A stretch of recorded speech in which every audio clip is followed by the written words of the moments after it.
Have you ever struggled to get your mind to just shut up? Maybe you're always thinking about things you regret from your past, or you're riddled with anxiety and worry about the future, or maybe you're sick of staring at the ceiling every night trying to fall asleep, but you just can't. In this video, we are going to talk about why the mind refuses to be silent and some techniques you can use to both calm and reprogram your mind that have been successfully used by everybody from college students and the elderly to Buddhist monks and Navy SEALs. And we're going to start it all off with an incredibly simple exercise that changed my life, and it's only going to take 15 seconds, okay? By the way, if you're curious, links for all of the books, the studies, the techniques I mentioned, they'll all be in the description. All you have to do is think of a happy thought, a nice memory, a positive feeling, something positive. Hold it in your mind uninterrupted for 15 seconds. That's all you gotta do. Starting in 3, 2, 1, go.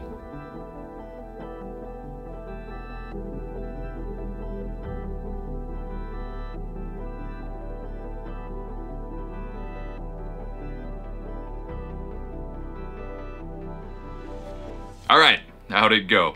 The chances are most people watching this video probably could not do it. I know for a fact that I could not do it the first time that I tried. But that's okay, because the point of this exercise is not just to think positively and that your life will be better. That's not what this is about. The power of this exercise and how it changed my life is that it wakes you up. It's a litmus test. It shows you in real time just how preoccupied with negativity our minds actually are. If you're watching this video, the chances are that you aren't in any danger, you're probably safe and comfortable, and yet even in those circumstances, most people's minds will refuse to allow them even 15 seconds of intentional positive thinking. In fact, some of you probably didn't even try. There's probably people who clicked off of this video because their mind instantly told them that's a waste of time, it's not going to work, do something else, and they did it. And that happens when we are trying to think positively. So imagine when you are not trying. All of this should leave you with a question. Why? Our minds are supposed to help us, right? They're supposed to be on our side. So what gives? The thing is that your brain actually is trying to help you. It's not your enemy, it is on your side, and that endless mental chattering is actually trying to tell you something important. And the problem is that most of the techniques we use to deal with our overly busy minds are the equivalent of a mental painkiller. We distract ourselves and zone out using TV, social media, food, drink, sex, drugs. But as the work of Carl Jung showed us, what we resist persists.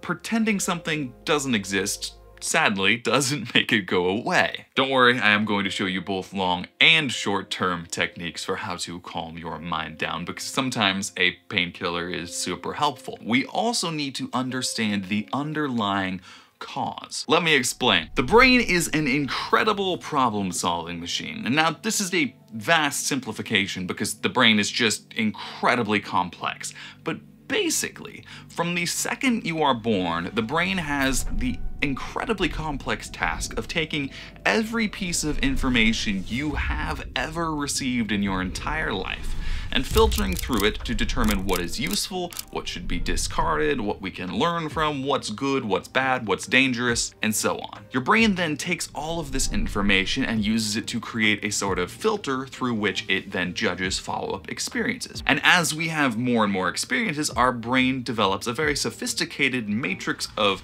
connections. Things we need to worry about, things we want to avoid, become this web of information that determines how you see and how you act in the world. But here's the thing. Have you ever had somebody tell you that their phone or computer was going super slow, and then you looked at it and noticed that they had like 100 tabs open or 100 apps open? And you're like, no wonder it's running slow. In a sense, your mind can kind of end up like that. Depending on your current stressors or your past trauma, your experiences, the things you've gone through, you can end up with a long list of tabs that are still open in your brain. You might be physically in a completely safe environment, but your mind might still be running the background programs of survival mode or scanning for danger. As an example, if you've ever been through a painful breakup, you might have noticed that when you were driving one day, day, you see a car that looks like the car your former partner drives. And all of a sudden you feel a pang of emotion about the breakup. The mind goes from car to X to breakup to pain almost instantaneously. Suddenly your attention is pulled away from what you are actually doing, driving a car, and you find yourself focusing on what were previously the background tabs, unresolved sadness or pain associated with the ending of this relationship. Now remember, our minds are incredibly complex and this is a simplification, but when we have these background tabs open, they're not all bad. In fact, none of them are bad. They are fulfilling a purpose. Your mind might be trying to help you solve a problem, but it's possible that the number of solutions or problems with those solutions is infinite. We do a very human, very normal thing, and we say, hey brain, I would like you to make it so that I never feel bad and nobody ever dislikes anything I say or do, and I'm always happy and nothing I don't want to happen ever happens. And the brain, being a problem-solving machine, says, okay boss, and becomes hyper-fixated on both the future for everything that could potentially ever go wrong and the past, thinking of everything that you did do wrong or could do differently. And these thought processes tend to form feedback loops. So think about the tab analogy, pop-up windows, okay? When it discovers one thing that could potentially go wrong, that means there's 10 more things that could go wrong after that first thing. And then each of those have 10 more versions of what could go wrong. And all of these things bring us further and further out of the present moment.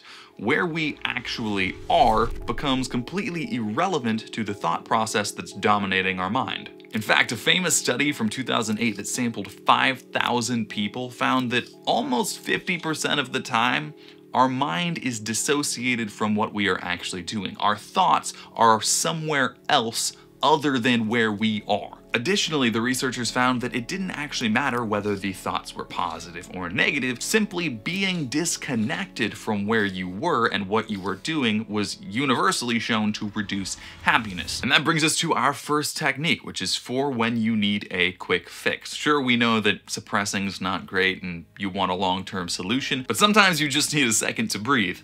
And that's exactly what you're gonna do. Breathe. This is an ancient yogic breathing technique with its roots in Ayurveda and pranayama, and in the modern days it's used by Navy SEALs to maintain calm in incredibly high pressure situations when the average person's mind would be freaking out. But the reason that I like it is that it's simple, it works, and it is very easy to remember how to do. The technique is called box breathing, and all you are going to do is breathe in for a count of 4, hold for a count of 4, breathe out for a count of 4, hold for a count of 4, and repeat as needed. You can do this just a couple cycles, or you can do 5 to 10 minutes if you really feel like you need it. There are a lot of different benefits to this technique, but the reason that I really like it is it is super simple, but just complex enough for your mind to be preoccupied with doing it. And that's the whole point of this exercise, is to break away from the internal narrative that's spiraling out of control.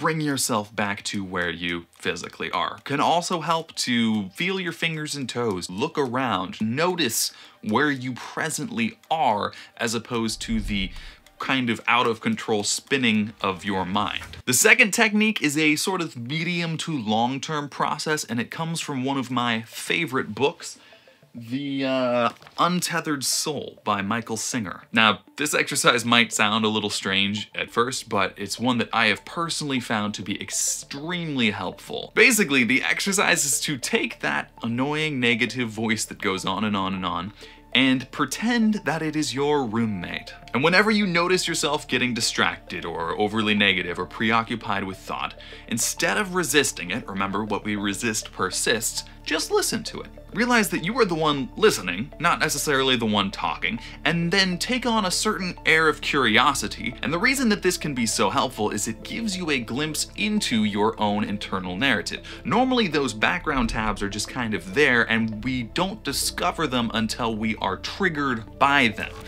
Then it's sometimes hard to actually do anything positive because you are busy being triggered. By doing this, you can start to get a feel for all those tabs that are running in the background that you didn't used to know existed. You will realize that you have some strange programming running your life, and this degree of separation provides you a few first steps of freedom. Our third and longest term solution is to start a mindfulness meditation practice. This is something that's been shown to have tremendous benefits with anxiety and worry, and it's essentially a combination of doing both the previous methods at once. You find a nice calm place you can relax for a minute, you focus on your breathing, but also noticing those thoughts and feelings that come up and how disconnected they might be from what you're actually doing, not judging them, but simply becoming aware of those background patterns. You work to be grounded in the present, but also simultaneously aware of how your mind tends to try to pull you out of it. And this